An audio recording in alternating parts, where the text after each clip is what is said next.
They said it was mathematically impossible. They said the vault known as the Iron Lung had defeated the world's best safecrackers, leaving them broken and bankrupt.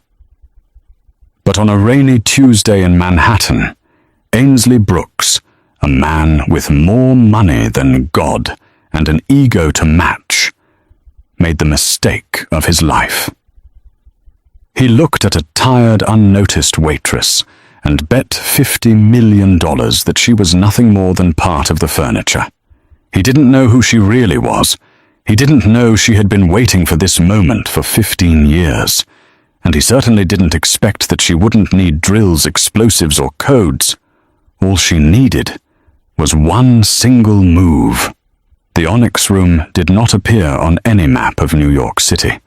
It was buried 3 stories beneath the pavement of Tribeca, accessible only through a service elevator inside an abandoned textile factory. The air down here cost money to breathe, scented with aged cedar imported leather and the metallic tang of chilled platinum vodka. Shannon Price adjusted the strap of her apron, fighting the urge to rub the ache in her lower back. She was 32, but under the harsh, dim amber lights of the club, she felt 50. To the men in this room, she wasn't Shannon. She wasn't a person with a rent-controlled apartment in Queens, a cat named Buster, or a bookshelf filled with engineering textbooks. She was a tray carrier, a silhouette, a ghost. Table 4 was the loudest. It always was when Ainsley Brooks was holding court. Ainsley was the kind of billionaire who didn't just own the room, he consumed it. At 45, he was handsome in a predatory way, sharp jawline, manicured stubble, and eyes that looked like chips of blue ice. He made his fortune in aggressive, hostile takeovers, dismantling century-old companies for scrap parts. He treated people the same way. "Bring another bottle of the 82 Waitress," Ainsley barked without looking up, waving a hand vaguely in Shannon's direction. "And try not to shake it this time, darling. Sediment ruins the finish." "Yes, Mr. Brooks," Shannon said, her voice a practiced monotone. She took the empty bottle, her eyes lingering for a fraction of a second on the object sitting in the center of the table. It wasn't a centerpiece. It was a cube. It was roughly the size of a microwave constructed from a matte black alloy that seemed to absorb the light around it. There were no visible hinges, no keyholes, and no digital pads. It looked like a solid block of void. "You're staring at the toy Ainsley," said the man to Brooks' left. It was Gregory Holt, a hedge fund manager, who always looked like he was sweating, regardless of the temperature. "You've been dragging that thing around for a week. It's heavy. It's ugly. Put it in storage." Ainsley laughed, a sound like glass breaking. He leaned forward, tapping the black surface of the box with his gold signet ring. Click, click, click. "This isn't a toy, Gregory. This is the silent partner. It's a prototype vault, designed by the late disgraced locksmith Victor Kovec. Rumor has it Kovec died locking his own secrets inside.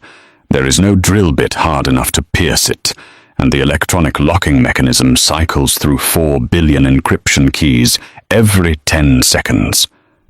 Shannon froze. She was halfway to the bar, but the name Victor Kovec stopped her heart cold. She gripped the serving tray so hard her knuckles turned white. She forced herself to keep walking, but her ears were tuned to a frequency only she could hear. "So what's inside?" Gregory asked, reaching for a cigar. "A ledger," Ainsley whispered, though the acoustics of the booth carried his voice clearly. "A ledger that contains the access codes to my offshore accounts in the Caymans. Roughly, let's call it $3 billion in liquid assets. And just to make it interesting, the deed to this building." "You're insane," Gregory chuckled. "Walking around with that... It's the safest place on Earth," Ainsley boasted, leaning back and spreading his arms. I hired 3 ex-Mossad specialists to try and crack it last week. They gave up after 6 hours. I'll tell you what, Gregory. I'm so confident in this box, I'll bet you $50 million right now that nobody, and I mean nobody, can open it without my biometric scan and the sequence. Gregory shook his head. I'm not betting against you, Ainsley. You always win. Boring. Ainsley sighed. He swiveled his chair looking for entertainment. His eyes landed on Shannon, who was returning with the wine. She moved with a quiet efficiency, pouring the dark red liquid into the crystal glasses. She made herself small, avoiding eye contact, but she felt Ainsley's gaze crawling over her. You there? Ainsley said. What's your name? Shannon, sir. Shannon. He rolled the name around his mouth like it was a cheap candy he intended to spit out. Look at her, Gregory. The vacant stare. The tired posture. A life of mediocrity etched into every pore. Shannon didn't flinch. She poured the wine. Don't react. Do not react. I betted you. Ainsley continued, his voice rising so the neighboring tables could hear, that I could give this woman 1,000 years, a team of scientists and a laser cutter, and she still wouldn't be able to figure out how to open a carton of milk, let alone the silent partner. The table erupted in sycophantic laughter. $50 million, Ainsley announced, slamming his hand on the table. I bet $50 million that this waitress is too incompetent to open this vault. Shannon finished pouring the last glass. She set the bottle down on the table with a soft clink. The laughter died down mostly because she hadn't walked away yet. She lifted her head. For the first time all night, she looked Ainsley Brooks directly in the eyes. Her eyes weren't vacant. They were sharp, dark, and burning with a cold, terrifying intelligence. I'll take that bet, Shannon said. The silence that followed was absolute. The background jazz seemed to stop. The clinking of silverware ceased. Ainsley blinked a smile, freezing on his face. Excuse me. You heard me, Shannon said, her voice steady, shedding the waitress persona like a heavy coat. $50 million. I bet I can open it. Ainsley stared at her for a long moment, and then he threw his head back and roared with laughter. It was a cruel barking sound. You want to bet, darling. You make $12 an hour plus tips. You couldn't cover a bet for a ham sandwich. I don't have money, Shannon said calmly. But I have something you want. Ainsley wiped a tear of mirth from his eye. And what could you possibly possess that creates a $50 million equity? My silence? Shannon lied smoothly, improvising. And my life. If I fail, I sign a contract binding me to servitude. I work for you for free, doing whatever menial task you desire for the rest of my natural life. I become your property. The room gasped. It was medieval. It was insane. Ainsley's smile twisted. He was a man who owned yachts, islands, and politicians. But owning a person, a human life, that was a novelty. That was a thrill money couldn't usually buy, not legally. And if you win, Ainsley asked, his voice dropping to a predator's growl. If I win, Shannon said, stepping closer to the black cube, I get the $50 million, cash, and I walk out of here tonight. Ainsley looked at Gregory, then back at Shannon. He saw the worn shoes, the fraying collar of her uniform. He saw a victim. He didn't see the trap. Get the lawyers, Ainsley snapped to his bodyguard. Draw it up, right now. The atmosphere in the onyx room shifted from a lounge to a gladiatorial arena. The other patrons, models, oil tycoons, and tech moguls, abandoned their dinners to crowd around table 4. This was better than any Broadway show. This was the destruction of a human soul in real time. Within 20 minutes, Ainsley's personal attorney, a man named Garrison Ford, who looked like a vulture in a bespoke suit, arrived with a portable printer and a laptop. He typed furiously, drafting a document that would likely violate 13 international human rights laws, but in the private jurisdiction of the Onyx Room, money was the only law that mattered. Shannon stood by the wall, arms crossed. She wasn't looking at the contract. She was looking at the box. The silent partner. She knew it didn't use a standard tumbler mechanism. She knew the alloy was a mix of titanium and carbide, created in a blast furnace in Dusseldorf. She knew that if you tried to drill it, the internal glass relocker would shatter, permanently sealing the bolts. She knew this because she remembered the smell of the blueprint paper. She remembered the sound of her father's pencil scratching across the drafting table late at night. She remembered him calling it the masterpiece. Victor Kovac wasn't just a disgraced locksmith. He was her father, and Ainsley Brooks was the man who had ruined him. 15 years ago, Brooks had commissioned a security system from her father for a diamond exchange. Brooks had leaked the schematics to an insurance fraud ring. The vault was robbed, and he blamed Victor. Her father was sued into oblivion, his reputation destroyed. He died of a heart attack 6 months later, leaving Shannon with nothing but debt and a box of his old journals. She had changed her name from Kovac to Price to survive. But she had studied those journals every night. She knew every gear, every spring, every false bottom her father had ever designed. "Sit, Price," Garrison Ford said, sliding a heavy sheaf of paper across the mahogany table. "I suggest you read this carefully. Clause 4, Section B states that upon failure to open the device within the allotted time, you surrender all legal autonomy to Mr. Brooks." "What's the time limit?" Shannon asked, not picking up the papers. Ainsley lit a cigar, blowing a thick plume of smoke toward the ceiling. "I'm a generous god, Shannon. I'll give you 10 minutes. "Make it 5, Shannon said. The crowd murmured. Even Ainsley looked surprised. "Cocky. I like it. It makes watching you break that much sweeter." 5 minutes, Garrison corrected the document. "And the conditions of success." "The door must be fully open," Ainsley said. "The contents revealed. No explosives, no industrial tools, just whatever she has in her pockets." Shannon patted her apron. "I have a wine key and a ballpoint pen." "Perfect," Ainsley sneered. "Sign it." Shannon picked up the pen. Her hand didn't shake. She signed Shannon Price with a flourish. "The money?" she asked. Ainsley snapped his fingers. Gregory, looking pale and nauseous, opened his banking app on a tablet and displayed a verified escrow account. $50 million transfer pending authorization. It's real." Ainsley stood up, towering over Shannon. He leaned in close, smelling of expensive scotch and cruelty. "You have made a grave mistake, little girl," he whispered. "That box has a biometric scanner linked to my pulse.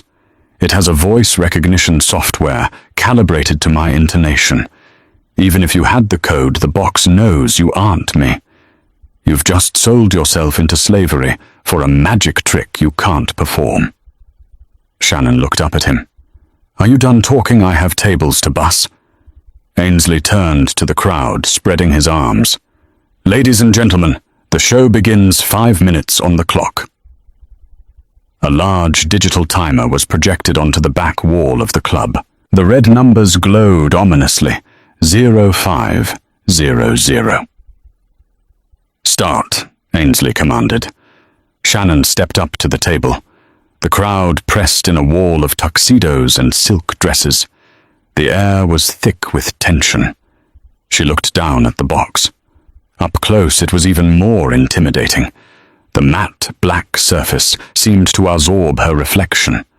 There was no handle, only a smooth, seamless hairline fracture indicating where the door might be, and a small, chaotic display of shifting LED lights on the top, the encryption cycling.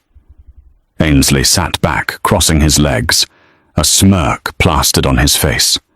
He watched her like a cat watching a mouse with a broken leg. Shannon took a deep breath. She didn't reach for the lock. She didn't look for a keypad. Instead, she closed her eyes. "What is she doing?" someone whispered. "Is she praying?" "She's giving up." Another laughed. Shannon ignored them. She placed her left hand flat on the top of the cold metal box. She wasn't pushing. She was listening, not with her ears, but with her fingertips. Her father had taught her that every machine has a heartbeat, a rhythm. The silent partner relied on electronic encryption, yes, but the locking bolts were physical. They had to be, and physical things vibrated. She waited. The LED lights flickered. The encryption cycle reset. Buzz. Click. It was faint. Microscopically faint. But she felt it. A tiny tremor in the casing. 4:15 on the clock. Ainsley chuckled. "Tick-tock, Cinderella. You're not polishing a table. Open it." Shannon opened her eyes. She reached into her apron and pulled out the wine key, a standard waiter's tool with a small knife, a corkscrew, and a bottle opener. "She's going to attack the box with a corkscrew." Gregory laughed nervously. "This is pathetic." Shannon ignored him. She unfolded the small, serrated knife blade of the wine key. She wasn't going to pry the door. That was impossible. She turned the box around so the back was facing her. There, almost invisible to the naked eye, was a tiny ventilation seam, no wider than a human hair, designed to keep the circuit board from overheating. She placed the tip of the knife against the seam. "Careful," Ainsley taunted. "You scratch the paint, I'll deduct it from your wages for the next 40 years. Shannon applied pressure. She wasn't trying to cut. She was acting as a conductor. She scraped the metal in a rhythmic pattern. Scrape, tap, scrape, scrape. It sounded like nonsense to the audience, just a desperate woman scratching at steel. But inside the box, the vibrations were traveling. Viktor Kovac had been a genius, but he was also paranoid. He didn't trust electronics. He didn't trust batteries that could die, or codes that could be hacked. He always built a back door, a mechanical override that functioned on acoustic resonance, a failsafe that only he knew, or so he thought. He used to tap that rhythm on the kitchen table when he was thinking. The Blue Danube. It was a waltz. Shannon tapped the rhythm against the casing. Da, da, da, da. She paused. Nothing happened. The crowd began to murmur.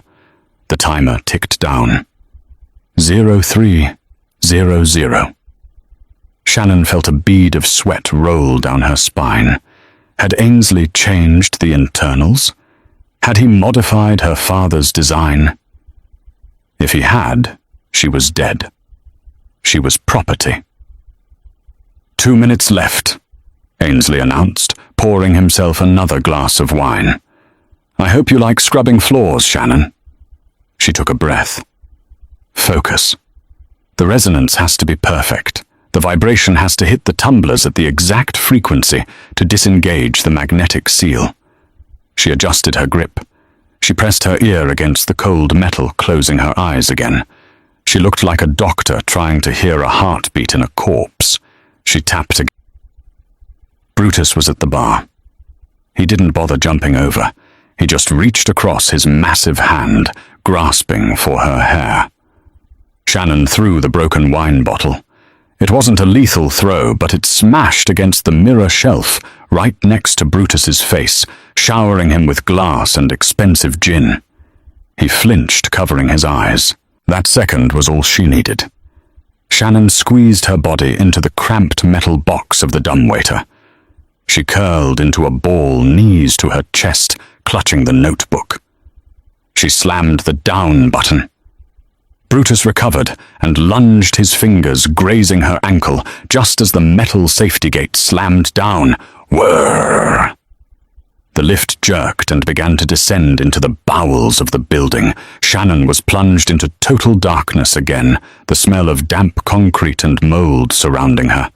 She wasn't going up to the street. She was going down. It was a gamble. Ainsley would expect her to try for the street level. He would have the exits covered. But the sub-basement. That was the old textile factory foundation. The tunnels. The lift rattled and groaned. It felt like it might snap the cable at any moment. Ding. The lift stopped. The doors opened. Shannon tumbled out onto a wet concrete floor. She was in the wine cellar. Rows of dust-covered bottles stretched out into the gloom, lit only by a single flickering bulb. She scrambled to her feet. She could hear the service elevator humming in the distance. They were coming down. She needed a way out. She ran down the center aisle, her mind racing. She remembered the building schematics she had looked up years ago when she first got the job, part of her obsessive need to know her escape routes, a trauma response from her father's arrest. The old coal chute. In the 1920s, this building used coal heating. The chute had been welded shut decades ago, but the shaft still led to the alleyway behind the building. She found it behind a rack of vintage champagne. A rusted iron hatch in the wall about 4 feet off the ground. She pulled on the handle. Locked. Rusted solid. "Miss Price," Ainsley's voice echoed down the elevator shaft, distorted and metallic. "There is nowhere to go. Give me the book and you can keep the money." Liar. Shannon looked around frantically. She needed leverage. She needed a tool. Her eyes landed on a fire extinguisher mounted on the wall. She grabbed it. It was heavy, a solid cylinder of red steel. She didn't use it to hit the hatch. The latch was too rusted. She needed to break the hinges. She jammed the nozzle of the extinguisher into the gap of the hinge. Using the tank as a lever, she put her entire body weight onto it. Screech! Pop! The bottom hinge snapped, showering rust onto the floor. She heard the elevator doors open down the hall. Footsteps, fast and heavy. "Fan out! Check the rows!" Shannon adjusted the lever to the top hinge. She pulled with everything she had. Her muscles burned. Her vision swam. Pop! The hatch fell inward with a clang that sounded like a gong in the quiet cellar. There! A flashlight beam cut through the darkness, blinding her. Shannon threw the fire extinguisher at the light and dove headfirst into the black hole of the coal chute. It was a steep, jagged slide. She scraped her arms, her knees, tearing her uniform to shreds. She slid for 10 feet through cobwebs and grime before hitting a pile of wet trash bags. She gasped, the wind knocked out of her. Rain. She felt cold, beautiful rain on her face. She looked up. She was in the back alley. The chute exited into a dumpster enclosure. She scrambled over the trash bags, falling onto the wet asphalt of the alleyway. She was covered in soot wine and rust. She looked like a madwoman, but in her hand, the leather notebook was dry, and in her pocket, her phone buzzed. She pulled it out. The screen was cracked, but the notification was clear. Account balance: $50,000. 12.45. She started to laugh, a wild, hysterical laugh, but the sound of a heavy metal door kicking open behind her cut it short. Brutus stepped out into the rain, a gun in his hand. "End of the line, waitress," he growled. Shannon backed up her heels, slipping on the wet pavement. She was cornered against a brick wall. Brutus raised the gun. Suddenly, a pair of headlights blinded them both. A sleek black car screeched into the alley, drifting sideways and splashing water everywhere. The passenger door flew open. "Get in!" a voice screamed. It was Gregory Holt. The tires of the black Audi R8 screeched against the wet pavement as Shannon threw herself into the passenger seat. Before the door was even fully closed, Gregory stomped on the gas. The car fishtailed violently, spraying dirty alley water onto Brutus's suit before gripping the asphalt and rocketing forward. A gunshot cracked through the rain, pop shattering the rear tail light, but they were already gone, blurring into the heavy Manhattan traffic. Inside the car, the silence was deafening, broken only by the roar of the engine and their heavy breathing. Shannon clutched the dashboard, her knuckles white. She looked at Gregory. The man was sweating profusely, his tie undone, looking like he was on the verge of a cardiac event. "Why?" Shannon asked, her voice trembling. "You're his friend. You're his banker." Gregory laughed, a manic, high-pitched sound. "Friend Ainsley doesn't have friends, Shannon. He has hostages. Do you know what he did to my predecessor? He framed him for embezzlement because he refused to launder money for a cartel. I didn't help you because I'm a hero. I helped you because if you go down, he'll think I was complicit anyway. I just signed my own death warrant by transferring that money." He glanced at the rearview mirror. "And because I wanted to see him lose, just once." Shannon looked down at the leather notebook in her lap. It was damp, smelling of old paper and history. "We can't just run," Shannon said, her mind sharpening. "He has private jets. He has senators in his pocket. He'll freeze the 50 million before morning. He'll find us." "We're going to the FBI," Gregory said, swerving around a taxi. "No," Shannon said firmly. "Ainsley owns half the field office. If we go to the cops, we disappear." She opened the notebook to the back pages. Her father's handwriting became jagged, rushed. He had written down a series of alphanumeric strings, the Cayman ledger. The vault didn't just hold the audio logs, Shannon realized aloud. It holds the keys. Ainsley said the ledger inside controlled $3 billion in assets. Gregory's eyes widened. The silent partner wasn't protecting the money. It was the access terminal. The notebook has the seed phrases for his crypto wallets and the shell company passwords. Shannon looked at the phone. The battery was at 4%. "Drive to the Times Square," Shannon commanded. "What are you, crazy? That's the most public place in the city." "Exactly. I need a signal, and I need an audience. If we do this in the dark, he kills us. If we do this in the light, he can't touch us." Gregory hesitated, then slammed the gear shift. Hell of a way to quit a job. 20 minutes later, the Audi screeched to a halt on Broadway. The rain had stopped, leaving the neon lights of Times Square reflecting off the wet streets. It was crowded tourists, street performers, the chaotic pulse of the city. Shannon jumped out. She didn't run to a police officer. She ran to the massive glass booth of the Good Morning Global studio, which broadcasted live news 24/7 to the giant screens above. But before she could reach the door, a black SUV hopped the curb, blocking her path. Brutus stepped out. He wasn't holding a gun. This time, too many witnesses. He was holding a phone. "Mr. Brooks wants to speak to you," Brutus said, his voice struggling to be heard over the noise of the city. He held the phone out on speaker. Shannon stopped. She stood 10 feet away from the man who wanted to kill her, surrounded by thousands of oblivious tourists taking selfies. "Put him on," Shannon said. Ainsley's voice came through the speaker, calm, smooth, and terrifying. "Shannon, Shannon. You've had your fun. You pulled a lovely little trick. But let's be adults. Gregory is finished. But I can make you comfortable. Return the book. I'll let you keep $1 million. You can move to Bali. No questions asked.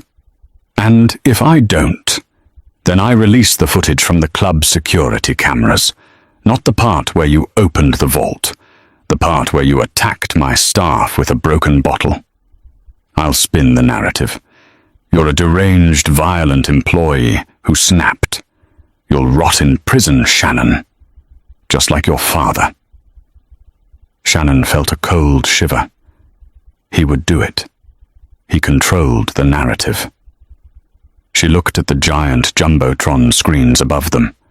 Advertisements for soda and sneakers flashed in glorious 4K resolution. You're right, Ainsley, Shannon said into the phone. My father did rot in prison because he was quiet. Because he thought the truth would protect itself. She opened the notebook. She ripped out the page with the Cayman Island access codes. What are you doing? Ainsley's voice lost its composure. I'm not like my father, Shannon said. I don't want justice. I want a liquidation. She turned to the crowd. She spotted a young teenager live streaming on a popular social media platform with a professional camera rig. Hey! Shannon yelled, waving the notebook page. You want a viral moment? She ran toward the streamer. Brutus lunged, but Gregory tackled him. The hedge fund manager, fueled by adrenaline and years of repressed rage, hit the security chief with a clumsy but effective tackle, sending them both crashing into a hot dog stand. Shannon reached the camera. Filming good. She held the notebook page up to the lens. Ainsley, she screamed at the phone Brutus had dropped. Watch the screen. Don't you dare, Ainsley shrieked.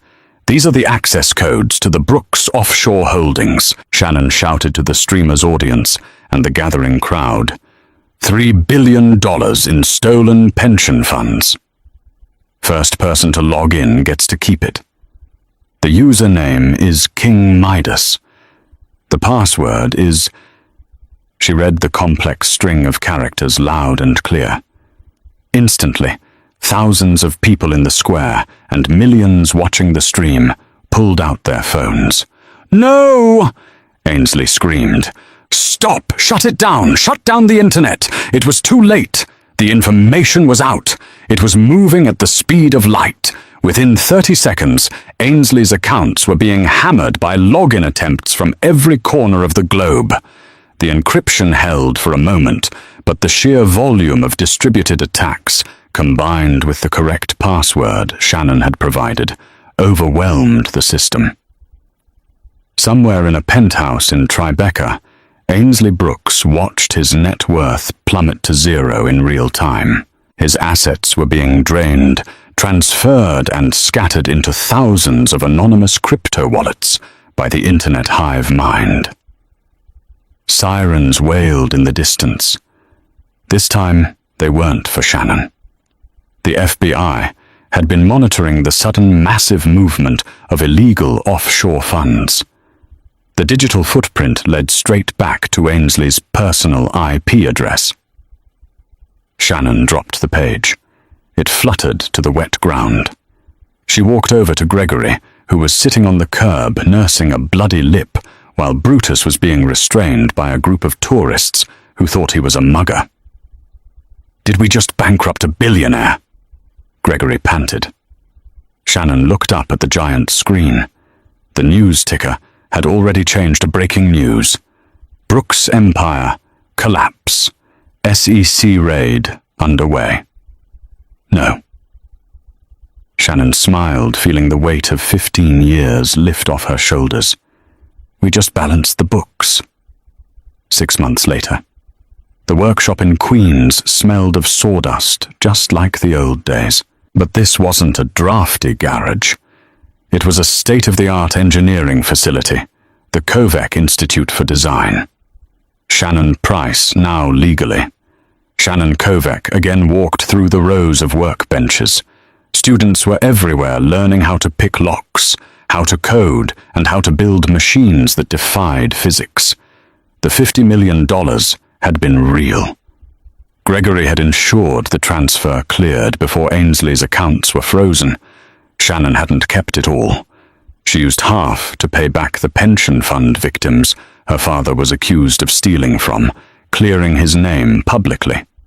The rest built this school. She walked to the back office. On her desk sat a familiar object, the silent partner. The police had seized it as evidence, but after the trial where Ainsley Brooks was sentenced to 25 years for fraud and racketeering the vault, was returned to Shannon as next of kin. It was closed now. Gregory walked in looking healthier. He wasn't wearing a suit anymore. He wore a t-shirt and jeans. He handled the finances for the school now. "We got another application," Gregory said. "Kid from the Bronx. Says he can crack a Model 7 safe in under 3 minutes. "Give him a scholarship," Shannon said without looking up. "You know," Gregory leaned against the doorframe, "people still ask how you did it. The one move, the stumble. They say it's impossible that a simple rhythm break opened a military-grade vault." Shannon ran her hand over the matte black finish of the box. She thought about the wine key, the broken glass, and the heartbeat of the machine. "It wasn't a trick, Gregory," she said softly. "It was a conversation. Ainsley tried to force the world to bend to him. My father taught me to listen to it." She tapped the box. Da-da-da-da. Tap. Tap, tap. Inside, the heavy steel bolts clicked in recognition. "Some doors," Shannon smiled, "just need to be asked politely." And that is the story of how Shannon Kovac turned a billionaire's arrogance into his downfall, proving that skill and patience will always outlast brute force and greed. Ainsley Brooks bet $50 million on a nobody, forgetting that the most dangerous person in the room is often the one you overlook. Now I have a question for you. If you were in Shannon's shoes holding that notebook with the codes to $3 billion, would you have given the money back to the victims? Or would you have kept the billions for yourself?